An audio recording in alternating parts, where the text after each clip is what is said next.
Well, now, Mr. Perkins, it was good of you to come in. I realize that you're a busy man, but I didn't think this matter could be discussed over the electric telephone. No, absolutely, Headmaster. I mean, if Tommy's in some sort of trouble, then I'd like to nip it in the bud. Well, quite frankly, Tommy is in trouble. Recently, his behavior has left a great deal to be desired. Dear. He seems to take no interest in school life whatsoever. He refuses to muck in on the sports field. And it's weeks since any master has received any written work from him. Oh, dear me. Quite frankly, Mr. Perkins, if he wasn't dead, I'd have him expelled.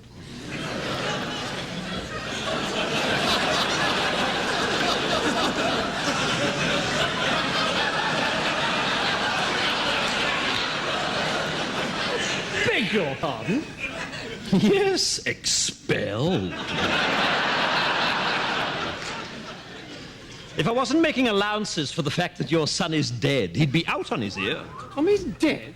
Yes, he's lying up there in sick bay now, stiff as a board and bright green.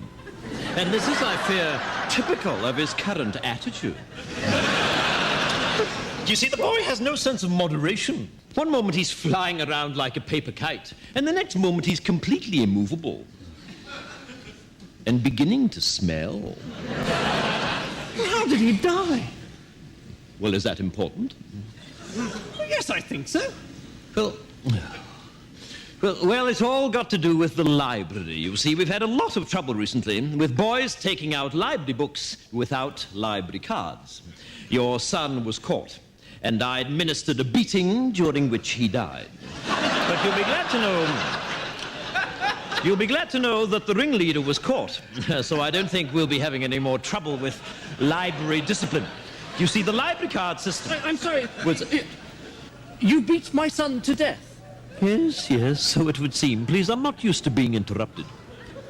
You see, the library card system was introduced... Well, exactly what happened? Well, apparently boys were just slipping into the library and taking the books. No, during the beating. Oh, that? Well, one moment he was bending over, the next moment he was lying down. I mean, deadish. Mr. Perkins, I find this morbid fascination of yours with your son's death quite disturbing.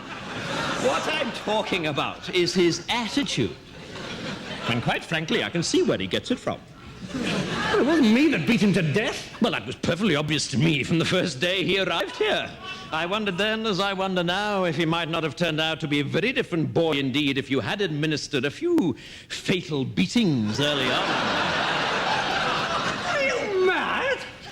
I'm furious. In order to accommodate the funeral, I've had to cancel afternoon school on Wednesday. This is preposterous. Yes, it is. Or at least it would be if it were true.